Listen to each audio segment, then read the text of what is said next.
The city of Sigiriya was created by King Kashyapa in the years around 470-480 AD. It is an amazing place, huge in scale, covering about 130 hectares, with the streets organised in the most regular way.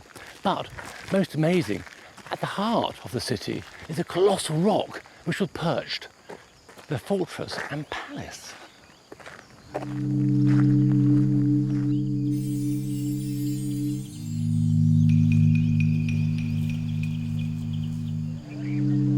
What's immediately clear from the ruins of the city and the remains of the irrigation system is just how sophisticated Sigiriya was.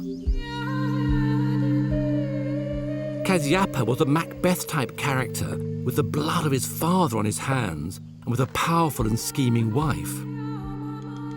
He built his formidable palace to protect himself from his vengeful brother. This looks like the foundation of a bastion built out of brick. Beautiful brick, incredibly hard. This is over 1,500 years old, and in terms of structure, as good as the day it was made. Incredible stuff. Sigiriya is portrayed as a place of sinful lust and orgiastic delights, a playboy's palace of pleasure in the clouds. It soon becomes clear why Sigiriya has a reputation for being the palace of a sensualist.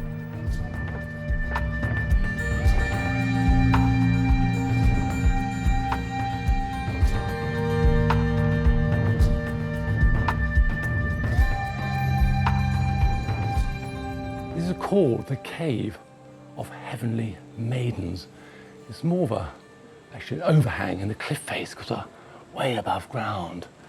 There are these beautiful women on the wall, painted over 1,500 years ago, and they're incredibly fresh in their colours and very lively. I would say realistic, except maybe a little bit exaggerated in certain departments. Very narrow waists and large cleavage. There were once over 500 of these maidens along this cliff face, stretching about 150 metres and 40 metres high. The biggest picture gallery in the ancient world, really. Only, sadly, 15 survive, the rest having been worn away. But these are the few that survive among the great works of ancient art. Each one is different, each one is powerful, each one carries its own little message, but all of them are casting these longing looks which, I tell you what, carry power over the centuries. Look at these girls too long, and strange things start to happen. Phew.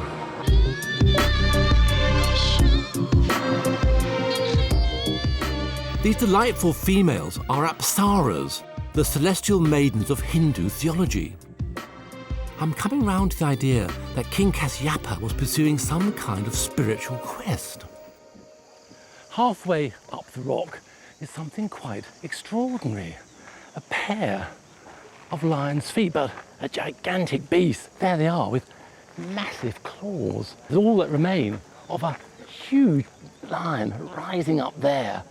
It had a huge open mouth. Its jaw was the entrance to the palace. People coming here walked into the lion's mouth, literally. Sigiriya means lion's jaw. Significantly, the lion is sacred to Hindus and Buddhists. I'm on the top of the rock, and this is the site of the royal palace, enjoying tremendous prospects and wonderful, refreshing breeze. Here my theory is confirmed. Sigiriya is laid out in a series of squares. This is divine planning, used in the creation of temples to represent the realm of the gods. Kashyapa created a model of a sacred world with himself at its peak. The pool is further evidence of the engineering skills of Sigiriya, and is not just a place where the king and his naked nymphs cavorted. It too is holy. Sigiriya remains an enigma. Is it simply an hedonistic pleasure palace or a sacred complex? It depends on how one interprets the evidence.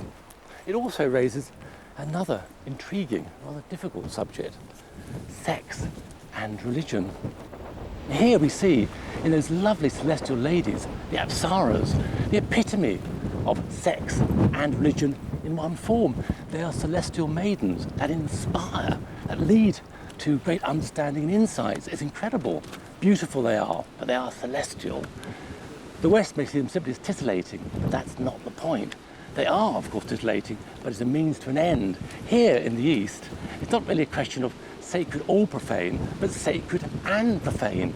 Sex and religion are one thing. Sexual energy is a great, powerful, potent force.